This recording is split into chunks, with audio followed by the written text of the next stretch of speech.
Welcome to Alex and DJ Watch It Doc. I'm DJ. That's Alex. Oh, wait a second. I'm Alex. Can I not say my own name? You can say your own name. Can Okay, I not thank say you. I'm your name? Alex. You can, DJ. Thank you. You're in your own living room. I'm in my own living room, about 1,000 feet apart, maybe. But, you know, we wanted to test out this Zoom setup because we will be apart from each other soon. And It I hurts me miss to you, even but think it's of. good to see you virtually. Yeah, I agree. It is good to see each other. This week, we watched The King of Kong, A Fistful of Quarters. What a movie. So I want to jump in.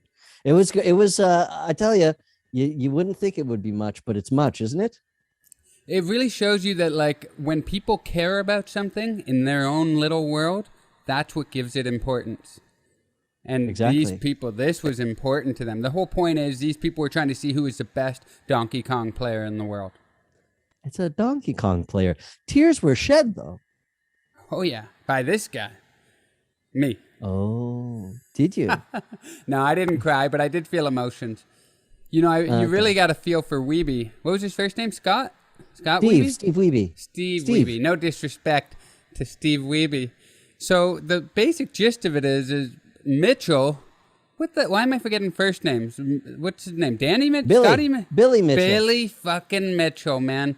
What a character he was. He's like the OG Donkey Kong legend. Weeby comes along, breaks his record, but it seems like everybody in this community is against him. Twin Galaxies, the like main arbiter of video game records, they're like, nah, bro. Walter is the ref. Day. Yeah. And like all the other like referees within it, and then even just to kind of the people who aren't necessarily with Twin Galaxies, but the like people who are really deep in that video game community, they just refuse to accept that Steve Weeby actually broke the record. They even go so far as to break into his garage when he's not home and his wife tells him not to go in. They go in anyway. They take apart his arcade that he beat the record on because they just don't trust him. Well, the fact that they broke into his garage is like, they never mentioned any kind of lawsuit as a result of that. Shouldn't there be something like that? Well, I do remember, though, is him telling his students that, because he's a science teacher, and he started telling the students that they broke into my place. And I'm thinking, like, should the students know about this? Is that really appropriate for him to tell these stories to the students about his? And meanwhile, when you, at one point in the documentary, the student is told that he's a winner of Donkey Kong, and you're like, Donkey Kong? Huh. Teachers at this school are weird. Yeah. Even the kids. In fact, I've noticed that was a theme running through the whole thing, is the kids seemed more sensible than the adults. You're absolutely right. You're absolutely right. And video games are supposedly a child's domain, but no, the kid barely. You didn't see any of his kids playing video games. He had two kids. Not once did you ever see them touching the joystick. It was always them watching him. Or even the funniest was when he had to submit his tape. He submitted his tape to prove that he had beaten it, but his kids crying in the background, being like, "Stop playing Donkey Kong, no!" Stop playing Donkey Kong! They're crying and screaming. And the judge had to listen to that while he was watching his tape. That's actually a good point. I forgot that was a videotape. That's hilarious. The judge was like, and the judge was like, "Yeah, I get it." Yeah. And also, even another time when he was preparing for the Guinness World Book of Records. Remember that one? Mm-hmm. Where his daughter's sitting there chatting with him, and sort of not quite understanding. So why do people want to be in the Guinness World Book of Records? He said, well, a lot of people read that book. And he goes, and then she said, what did she say? Something like, it's like, it seems like a lot of people ruin their lives because of that thing or something like that. Yeah. It was very wise. Wise and judgmental. Yeah. Yeah. You know, the fact that Twin Galaxies, like that the Guinness Book of World Records came to Twin Galaxies, which was basically the brainchild of that Walter Day guy and was his whole baby. But the fact that Guinness trusted them wholeheartedly to tell them who were the world record holders in all sorts of different video games. left a little bit of a bad taste in my mouth because there was clearly so much politics going on within it. Like they loved Billy Mitchell. Like they did not want him to lose his record. It reminded they didn't want me him of to lose this. it. You're right. It was like a legend they wanted to maintain, and to the point where when you started to realize like Steve is really going to give him a run for his money, and it felt like they were trying to disrespect him by not even learning his name properly. They kept calling him Steve Weeb. Even when they ended up giving him the trophy at the end. Exactly. It took to the end of the movie where he finally wins it and gives him a trophy. And he had to finally correct them in front of people. And he's like, oh, I'm sorry. I didn't really. Are you sorry? Or you were really just trying to call him a dweeb? I actually liked that he stood up for himself there because he had been a pushover the whole movie, but he's finally like, it's Weeby, goddammit. He didn't say it like that, but I'm that the was champion. Yeah. Do you know what the twin galaxies actually reminded me of? They reminded me of, have you been keeping up with this Jeopardy scandal recently? I haven't actually. Tell me. So Mike Richards is a producer. He's the executive producer of Jeopardy. He did made a big hoopla of having different guest hosts every week, and they were going to pick who was the ultimate, new host to take over for Alex Trebek, rest in peace.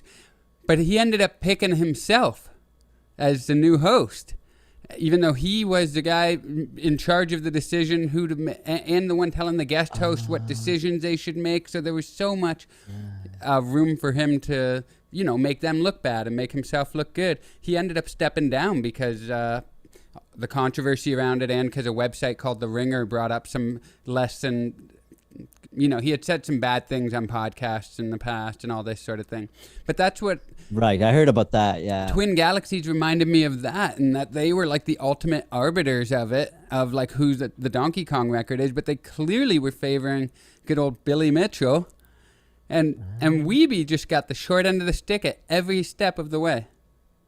Right, yeah, exactly. I felt like clearly they have their own legend. It's like the star power, star system, and also Billy has a strong personality. I mean, he's got some, he really prides himself as being a winner to the point where he reminds me a little bit of that idea of winning at any cost, like where you start to wonder, because I don't know if you saw like after this fact, it was found that he was his score was there was like some simulator that was used that they accused him of using. An emulator, I think it's called. Emulator, that's right. Yeah. And they stripped him of his title, of his crown. Yeah. And so you think to yourself, well, did he cheat? Is it winning at any cost? Meaning, because it wasn't even mentioned at some point, like if it's not a real win, if it's not a true, if you didn't do it truthfully, is it really satisfying as a win? I'm going to go out and say the fact that he never actually came to perform when they were in Hollywood, Florida, where he lived, and he didn't have the balls to get on the sticks. That's it. Nah. And also that he was, well, first of all, he was doing two, it's funny. It reminds me of certain politicians or political parties that work in that they set some rules, but then they'll break those same rules. They'll accuse the other party of doing certain things, but then suddenly it's okay when they do it. Same thing. He didn't want anything recorded. It had to be live. And then the moment Steve steps up and he gets that score live, suddenly he sends in a videotape and says, and he's very pleased with himself that you never know what Billy's got up his sleeve. You know what I mean? He's really pleased with himself. Everybody was watching it. Move, that's all that is. And he was like, not even Helen of Troy got this much attention. I love that. Well, when he didn't say that. He said, not even Helen of Troy got this much attention. He tripped over what he was saying because I think he truthfully knew that it was kind of a weasel move. And also, what a great thing to do. You reach your peak in your career. You make sure you videotape it secretly. Then you don't have to work. You don't have to train. You don't have to be, so if another competition comes along, you can just show a videotape and be completely out of shape. Yeah. Well, even his videotape was doctored. That's it too. Right? You could see the line going on the left side. It was like, I didn't even believe the videotape. Yeah. That's it. And so he had his record taken away from him. But he's the king of hot sauce. Yeah, I know. But they gave it back. Did you see that? So Twin Galaxies. Yes, they did. Guinness gave it back. Exactly. Twin Galaxies still didn't give it back. Guinness gave it back. But then he said, I'm going to sue the pants off them. He announced that in 2019. Still hasn't done the lawsuit. Well, it costs money, you know. I mean, you can only pay so much in lawyer fees from the profits of Well, is he the king sauce. of hot sauce or not, Alex? That's a very good question. He's the king of Kong, maybe, but not the king of sauce necessarily. Speaking of which, speaking of that play on words, I also found out that Weeby had recorded a contemporary Christian album called The King of Song. I saw that too, but I didn't listen to any. Did you listen? No, I didn't get a chance to. Yeah. I'd be curious. He's a dabbler. He likes doing different things.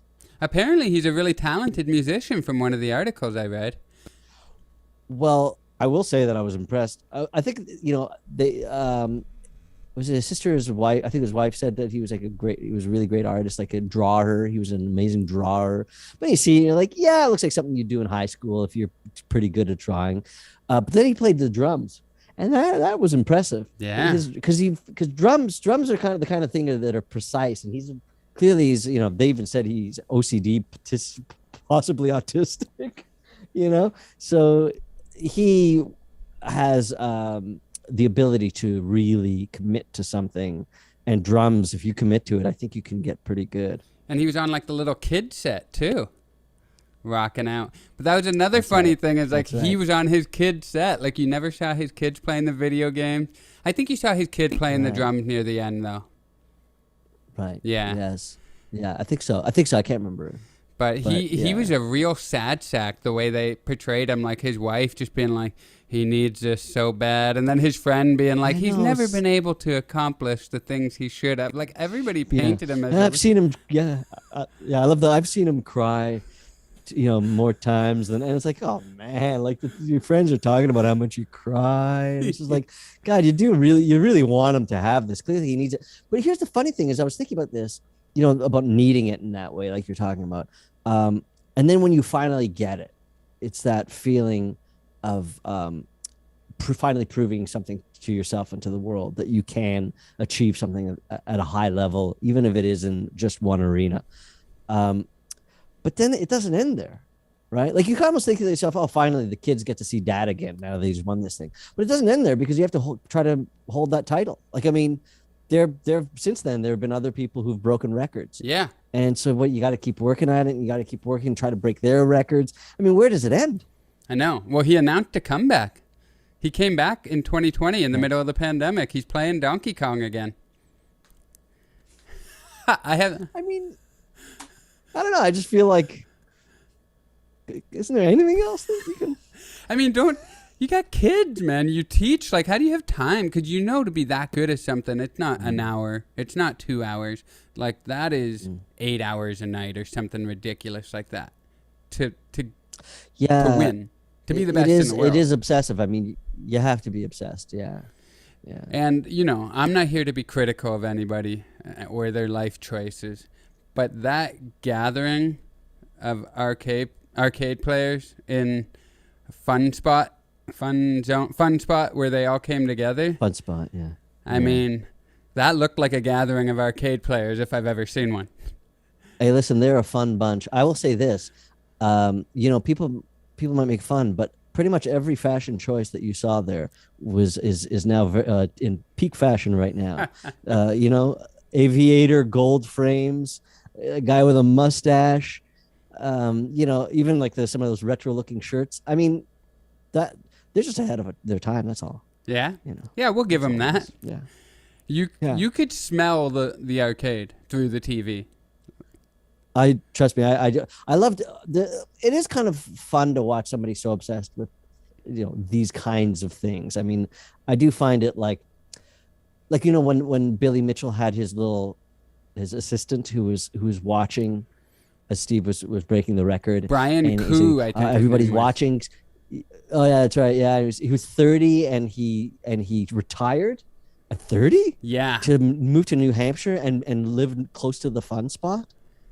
I mean, and then he's like there going, all the eyes are on Steve, the cameras are watching, people are watching, and he's like reporting it to Billy, and it's just, and it just seemed very sycophantic, and I was a little, Yeah. felt a little bad for the guy. I watched an interview with him where he was talking about how he thought he was portrayed really poorly in that movie, and that's not how he is at all. But you're like, that was a lot of footage of you acting like a sycophant and a lackey to good old Billy. So, like, no, that seemed pretty accurate. That wasn't one quote out of place. Like, when he was running around the arcade, like you mentioned, trying to get everybody to go watch Steve Wiebe to distract him. Kill screen coming up. Kill screen, guys, if you want to come watch Kill Screen. Kill screen if you want to watch. I'm like, but you know what? Like, Brian Wiebe or Steve Wiebe's kids screaming at him while he played prepared him for that moment. Right? pretty much. He's like, yeah. Concentration. Yeah. Concentration. I learned something about Brian. Is it Brian Koo? Yeah, Brian Koo. Steve. Listen to this. Right. He retired from the banking business at age 30, but he retired so that he could live closer to his favorite arcade. And in 2006, Brian Koo made the record books by setting 16 records on coin-operated arcade games in one day, more than anyone in history. He now spends his days working as an attendant at the Half Moon Amusement arcades, and he clearly loves his job. In fact, in 2016, he set a whole new record. After finishing a 112-hour work week at Half Moon, Walter Day, the head of Twin Galaxies, confirmed that Koo set the record for the most hours worked in a week by an arcade attendant. Dude, that's not even the best for part. Hanging out too much. Not even the best part. Instead of cashing his paycheck, Koo decided to sell this dubious piece of video game history on eBay. The auction ended without receiving a single bid.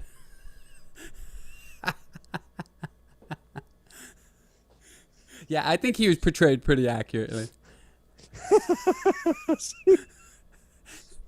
Not a single bit. And the fact that they wrote that just to really rub it in. They really wanted to. They're really sticking it to the guy. He, again, listen. A lot of people, they're bored with so much in their lives. It's kind of enviable to be that obsessed with something. True, you're right. A lot of people have no passion, so yeah, you got to give him that. That's right. Yeah, he's got passion. But that's a pretty funny story that he just loves. What's funny is that it kind of reminds me of when I was like 12. I mean, it's funny because this was like I was like 12 years old in like peak arcade time, right? I mean, I remember, the fact it's so funny because another thing that I remember I was thinking about when I was watching this is these guys. You look at them and you're like, look at these nerds playing video games, but then again, it's just a certain time. This is the golden age. If it was now, they'd be making some serious coin off of Twitch. So it's just a matter of they were ahead of their time. Oh yeah. I remember, like, I think of the fact that like Twitch, people are watching somebody play video games. I mean, for me, if I was watching somebody play a video game, it was because I ran out of quarters. I mean, there's no watching for the sake of watching. Yeah. But I did hang out. I would kind of hang out, and but of course, if I ran out of quarters, I wouldn't hang out that much. But I remember my friends got an Atari, and I didn't have one, and I'd go over to their place, and I'd play their Atari console, and my favorite one was actually Combat. It was like the tank game. It moves around. It was the most basic game, and I liked it best because at least you're fighting against your friend. It's not just like against the game. You're fighting against your opponent. I'm with you. Which actually, yeah, I like that. I like a little bit of a little back and forth. But I realized that that's what these guys are all about, is fighting against the game, against the machine. Even that was one of the things they said, is like Steve saying something like people can let him down, but he can always come back and rely on the machine. That's deep.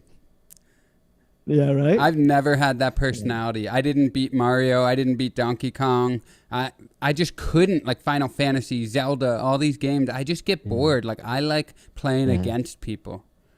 So I get it too. Yeah. I mean, at some point, the levels get too hard, and then you're like, I don't want to go through all this again just to get that level, which I don't really know what to do. I'm probably going to lose right away as well. Once again, like these guys had to figure out all the tricks. There's those little tricks too to make sure that the barrels came down in the right way and all that sort of thing. And I mean, the hours you got to put in. That was another funny thing that Brian Koo said, where like he was like, because he's a good gamer in his own right, and he was describing Weeby how good he was doing, and he was like, oh, he's just getting really lucky, like a couple barrels like just missed him, and like he refused to say he was good. He was just like getting really lucky. It's like, dude, just give the guy his props, man. Well, and you can imagine the poor guy. He's just not getting any respect, even in something that he clearly, it's just as plain as day that he's actually good at, and even still, he can't seem to get it because he didn't but demand it's it. tough, man. He had a tough. Well, that's you're right. He had a soft quality, but then again, his wife's saying like he has a good heart, and that's all that matters in life. And it's like, well, not around these winners. And then his dad saying that he couldn't pitch in a game because he says he pitched him too hard. He was pitching him too hard. I was thinking to myself, so even dad like feels like he maybe didn't coach him properly. And do you know who was hilarious? There's a lot going on there. Billy Mitchell's parents. Every time they interviewed Billy Mitchell's parents, they're just like talking about him like he was God. Like, oh, Billy's always got something up his sleeve. Like, he's a winner. He's a winner. Yeah. Oh yeah.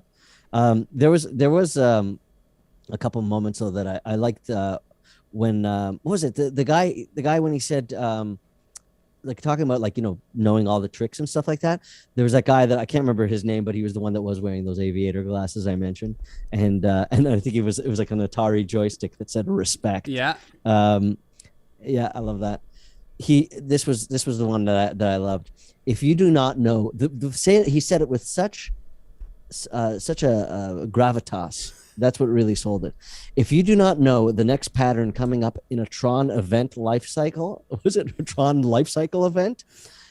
You will lose your life. I was like, all right, well, you'll lose your life in a video game. All right, let's take it easy over here. These guys weren't messing I don't around. want to necessarily I don't want to make fun necessarily all the time, but yeah, I mean, it's like you're talking to somebody else who doesn't play Tron, so it's really hard to impart that kind of importance. It's got the same kind of energy as that really funny meme that went around years ago. The guy who was like a WWE fan, a wrestling fan. Have you ever seen this? And he's like talking about how he's like, a lot of people say that wrestling isn't real, but it's real to me, damn it. A lot of these guys had that kind of energy. It was that important to them. I know.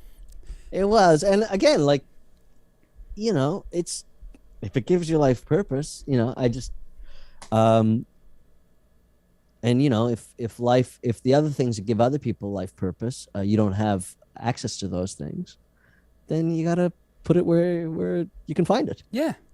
That guy that you're talking about, his name was Robert. I don't know how to pronounce his last name, but it was like Marushek or something. Marushek. And he was the head referee at Twin Galaxies. That dude just sat in his room. They showed it.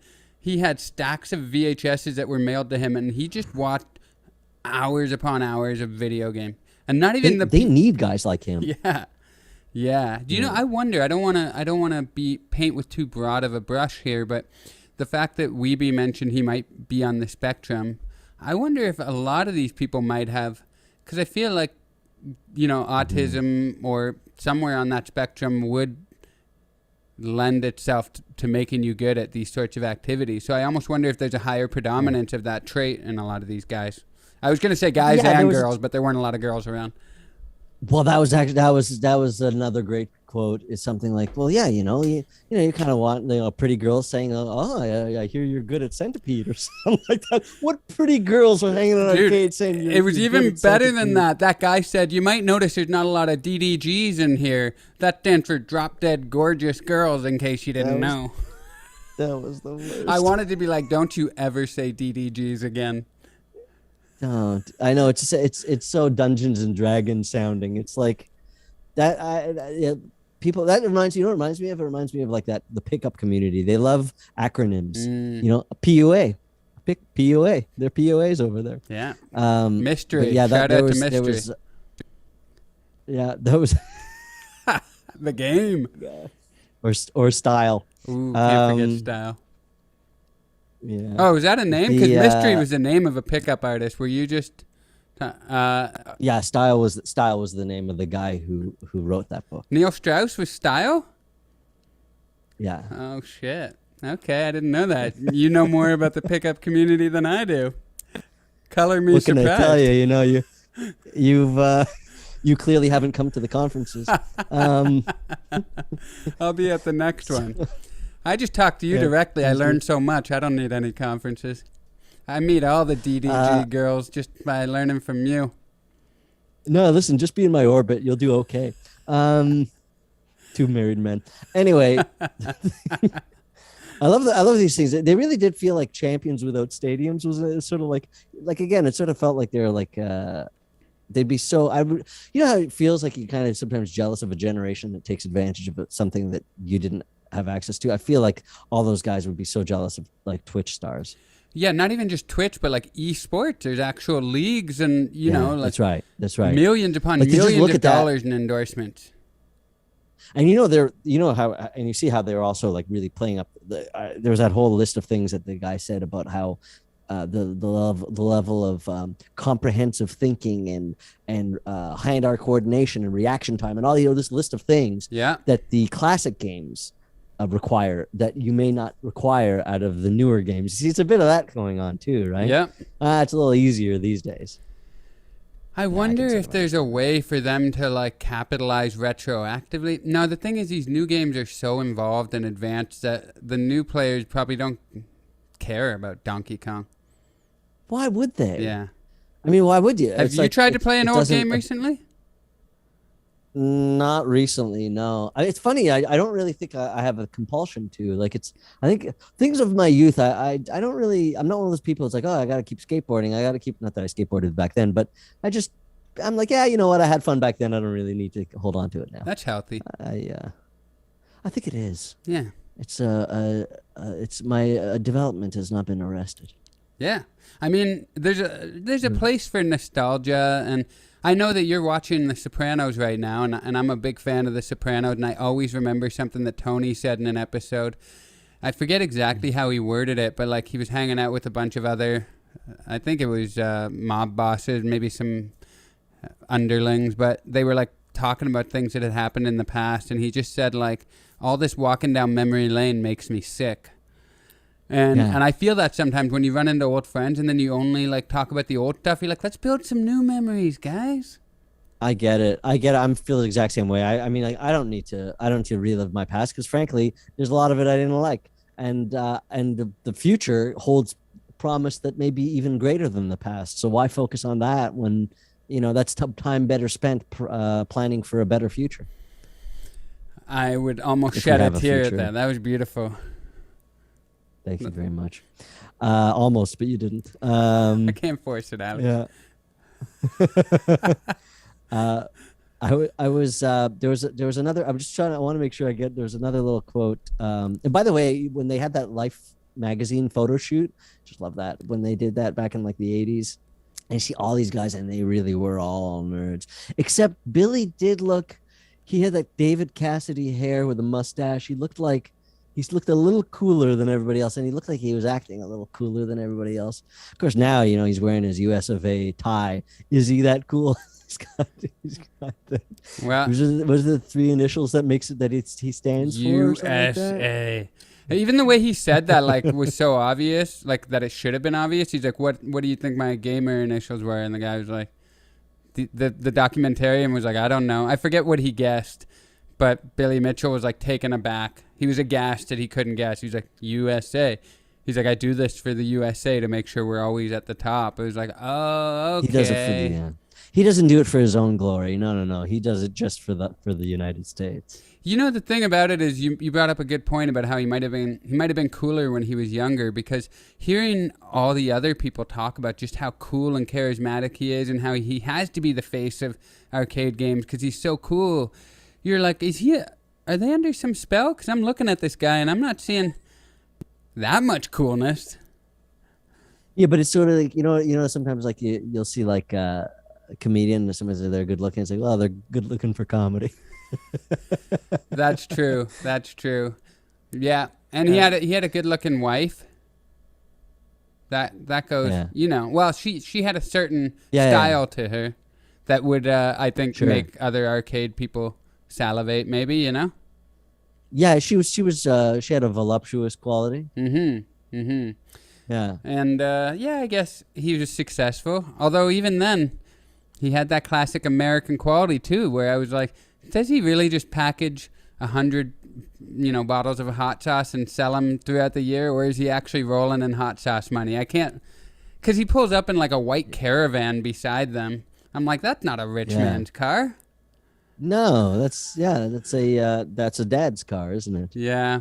So he's an enigma. Yeah. But I watched footage on the internet before we did this episode, him and Weeby from like 2 years ago, being really convivial with each other, talking about. Oh, okay. They're like, the people would go crazy if they saw this, but yeah, we're cool, and I think that Billy has to at some point, let it go, because otherwise, then he looks like he's a sore loser. He did look like it in that movie, didn't he? That's right. So then he probably felt like, oh, okay, it's getting back to him.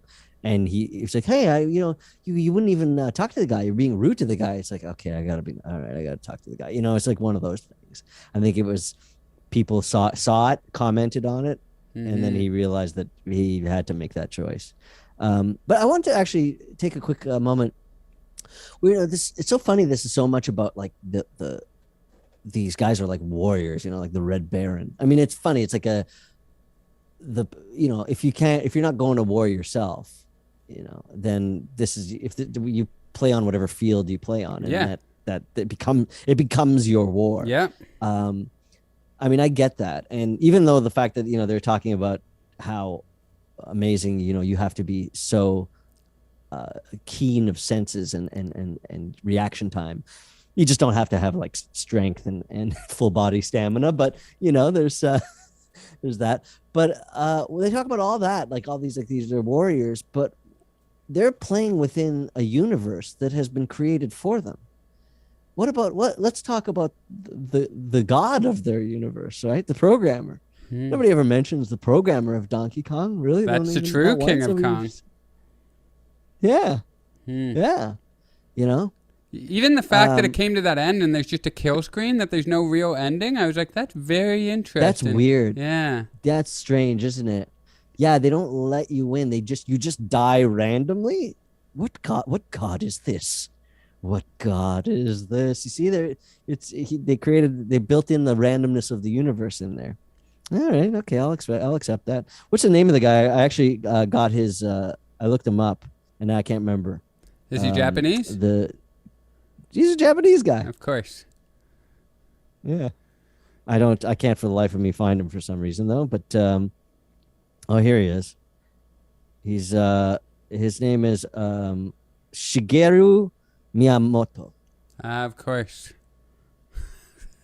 I just wanted to say that so that way, like, because I'm talking about like, how come they never ever mentioned him? So I should say his name so that way I mentioned him. You know what I also like is that sometimes the symbolism. Like when they're talking about, there's a moment, I can't remember specifically what happened. It was something probably bad that happened to Steve. Something about him hurting and yearning. And then they cut to the Kong taking Fay Ray character away, and then a heartbreaking. And there was something about the heartbreaking right at that moment. I was like, oh wow, that's symbolic. Yeah, it was pretty good filmmaking. He did some good edits. The drama was pretty intense. Yeah, it really sucks. That's what I appreciate about this thing, is that it just really goes to show that it doesn't matter what the subject matter is. If it's handled in a way that's compelling, then suddenly you're drawn into a story that you would normally just laugh at. Yeah, I mean, you still can laugh. Yeah, but he did it in a way where you laughed where he wanted you to laugh. Like, you weren't like, oh, look at these loser arcade players. It was like, wow, this is high drama. This is high stakes. Yeah. Yep. Yeah. You know what I thought of? The poem, The Man in the Arena. Have you ever heard of that poem? I feel like it sounds familiar. Remind me. I thought of it when Billy wouldn't just show up and meet him face to face and actually like fight for that record. Because I was like, you're not being the man in the arena right now. The man in the arena It is not the critic who counts, not the man who points out how the strong man stumbles or where the doer of deeds could have done them better.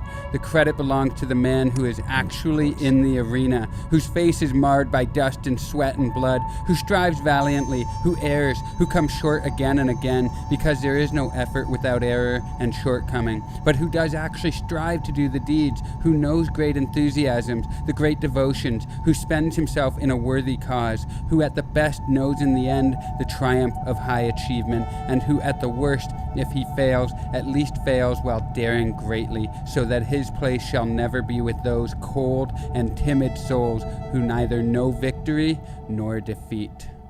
The man in the arena. Steve Wiebe is the man in the arena. Right. I remember, I've heard that one. Yes, of course. Yeah, that's exactly it, isn't it? Mm-hmm. Yeah. He just felt the defeat a little more than the victory. Yes, for a while too. But you know, it's funny that you say that because I had the broken heart moment actually came after he talked about the fatigue of starting over takes a toll on you, right? Yeah. And I guess yes. And I was just thinking to myself, no, there's some wisdom there. I'll tell you. I know that fatigue, and you got to push through it and keep going, and it does take a toll. But the image of the broken heart came up right after he said that. I was like, whew, I felt that one. Yeah. Yeah. What the alternative is giving up, right? Yeah, which is, well, giving up is, sometimes they say giving up is the right thing to do. Sometimes it's just, you could find something that you'd be better off taking your time doing rather than. But if you do give up, sometimes it's just because you're like, I don't want it that bad. Yeah. Do I really want it that badly? And that's fine. Like, is it really that important? Yeah. It becomes a matter of like, I thought it was important until I realized I have to put that much effort into it. I don't really like it that much. Just thought it would be fun. Yeah. That's how I feel sometimes. And then I go like, yeah, but what else are you going to do? Yeah. You want to move into the final segment, or is there something else you want to talk about? Well, I was going to say the end of the thing. There was that whole thing too of the end where that they said that he got, the high score in public, right? And then they had the high score graph, going up as Ride of the Valkyries was playing. Yeah. And then it was that he also got the highest recorded score as well. And yeah, I just thought that was the song that was used by the Nazis as well. So I don't know what that tells you, but can't let them co-opt everything. Yeah. Right? Yeah. But it was funny because I saw that at the end. I was like, oh, that was actually it did actually give me some goosebumps a little bit. It's like, hey, he got his glory. But then again, you read a little bit on the internet and you go, no, but it didn't end there. Then somebody else overtook that. It's at the end of that's the end of this moment in history, but it's not the end. But it's not the end, but he did hit over 1 million in a public forum after this movie. Because he didn't hit 1 million there, even though he hit the high score. Right. So he did end up getting the 1 million, which is notable. But yeah, more people came along and beat him after that too. But that's life, man. Yeah. It is. Yeah. But it is, at least this was documented in the film. So that way we both know their names. Yeah, we do. It's like LeBron James surpassed Michael Jordan on the all-time scoring list in the NBA. That doesn't take away from Michael Jordan's legacy, right? It just shows you how good LeBron James is. So I can't remember the names of the guys who overcame Steve Wiebe and Billy Mitchell, but they couldn't have gotten there without Billy and Steve. And who knows, maybe Steve and Billy couldn't have gotten to where they got without each other. Like Magic and Larry Bird. Lots of NBA analogies here. But. Oh, you actually just reminded me of a quote I was also going to mention. The quote of, like iron sharpens iron. They mentioned that in the movie, right? That's right. Yeah. The man will sharpen man. And they were talking about him and that Steve guy who apparently gave a bogus score. And then when he was shown up, he was humbled, and he said it was almost like he kind of found God, and it turned out God was Billy Mitchell. I know. People revered him. Like he was. I know. Yeah. So there was that. I remember that. I do like that quote though. The iron sharpens iron. That's what we're doing for each other right now. I feel it. I hope you're not being facetious, because I feel it. No, No. I'm talking about Sharp. Sharp. This is 4K. We're working in 4K right now. Okay, Alex, what did you learn? I learned that that you can really get excited about something, even if it doesn't matter to you personally, if it matters to someone else. Mm-hmm. That's true, though. Right? Yeah. I don't give a shit about Donkey Kong, but I did care about this. No. Yeah. Yeah. Do you know what I learned? After this movie was made, do you remember that weirdo, Mr. Awesome, that they showed in the movie? Yeah, Like actually, bodybuilder that's thing? right. I was going to look him up. Yeah. He got kicked out of a convention in 2010 for screaming at Billy Mitchell. Really? Yeah, he got all up. And Is he still pumped up? He looked like he was a buff guy. yeah, he was, and he Was it a guide, Mr. Awesome's guide to meeting girls or something like that? Yeah, and he maintains a bizarre website that accuses Twin Galaxies of fraud, and he has a guide for picking up women that allegedly contains pornographic photos, starring a variety of rich and famous Hollywood types. We couldn't find a copy for verification, this site said. And he also he claims that Madonna called him, and this is in quotes, he claims that Madonna called him and was desperate for his sperm. Okay. Mr. Awesome. Is that the same Madonna, or is it just another Madonna? Who knows? If any Madonna is desperate for your sperm, you're doing something right. Yeah, for sure. He is awesome. Yeah, he was a character. He was like probably the most nefarious one, where I was like, nah, I don't feel too good when he's on screen. Yeah, I know. It felt that way, didn't it? Oh, he was the guy that they didn't trust, right? Because he had given Weeby his the new like board for his game. That he's the whole reason that he was like guilty by association just from being friend with Mr. Awesome. Right. That's what it was. Remember, he calls him near the end of the movie. That. He's like, I appreciate everything you've done for me, but like I need to fly solo on this one. You can't be coming around. Seriously. Yeah. Yeah. How did you feel? What a cast of characters. How did I feel? I felt, well, like I said, I got goosebumps at the end. I actually felt, I also felt good for Steve. You know? Mm-hmm. I do like underdog characters.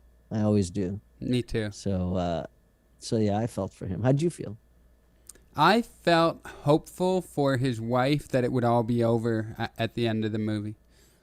Because that can't be easy. Yeah, but it's not. I know, that's exactly how I felt. I know, poor woman. She's so supportive. I mean, like she sort of probably figured she got it. You know, it's like, well, he's got OCD. I either let him do this or I don't have a husband. Yeah. Yeah, and you know, you justify things. You're like, well, a lot of people have way worse addictions than arcade games, so it's not that bad. Which is kind of true, but you know, yeah, it's still got to be tough. Yeah. What did you learn? What did I learn? I don't know if I learned that much in this one. What the hell did I learn? Oh, no, dude. Dude, did I get the questions wrong? Because we're on the third one. It should be, where do we go from here? I already asked you what you learned. Where do we go from here? Yeah. What did you learn? What was your funny. answer for that? It doesn't matter. I already said that I learned that if you care about something. Oh, yeah. So you can cut that out. Yeah. Won't cut that out. That's the most important part of the whole episode. You're fucking bullshit. All right, so where do we go from here? Where the hell do I go from here? I was actually thinking of maybe looking up an old video game just to see if I'm like, do I still like it? Like, if I remember games, there was a game called Zaxxon that I liked, and I think if I played it now, I think it would be like, oh wow, that one really was simplistic. Oh yeah. I tried Yeah. playing a game called Twisted Metal that I loved from like the early 2000s. Got it on the PS4 here. Man, I played it for a minute and I was like, I can't play this. This is terrible. You can't go home again. Yeah. That's what it is, huh? So that's where we go from here, is not home. Yeah. We go onward and upward. Yeah, that's right. Yeah, I mean, I think Yeah, that's a where you good going? lesson to learn from this. I think that's where I go from here. Yeah. Is there's no need in Okay. going back. Keep moving forward. You I know? hear you. That was good. That's a good inspirational finish to this one. That's right. All thanks to and Steve Wiebe. Yeah, good old Steve. I like him. Good guy. My heart goes out to his family. So we got something next week we're watching, that right? I'm pumped. We're watching Yeah. Val, a documentary about Val Kilmer, who I mean, Val Kilmer. he's Val Kilmer. I didn't realize I didn't realize he had throat cancer. I learned that like last year. I read some profile on him, but yeah, Rough. sad, man. Because when somebody's out of the public eye, you wonder, you hope it's not something like that, and then you see it, and you're like, that is why. But That's why, yeah. he's Val That's fucking rough. Kilmer, man. I mean, Yeah. Yeah, he has a lot of charisma. I mean, I remember enjoying him early on in the like when he in the beginning of his career, he was kind of he almost has like the same qualities as what's his name again? He's actually some movie just came out as well. He reminds me of the same guy. What's his the same guy as like the Deadpool guy? What's his name? Ryan Reynolds? Yeah, I feel like Ryan. They kind of have that kind of sort of trickster energy, that kind of like wink and your kind of fun, kind of, I see that. I see it a little bit. I Big old toothy smile. I think so. Yeah, I think so. Yeah. Anyway, So that's what we're watching next week. that's enough of that. Val. Sounds good to me. All right. Well, it's been a good episode, buddy. It's good to. Yeah, I really see ya. enjoyed it. It's good. Yeah, it's good to feel the closeness and the distance at the same time. I think my cat is calling me.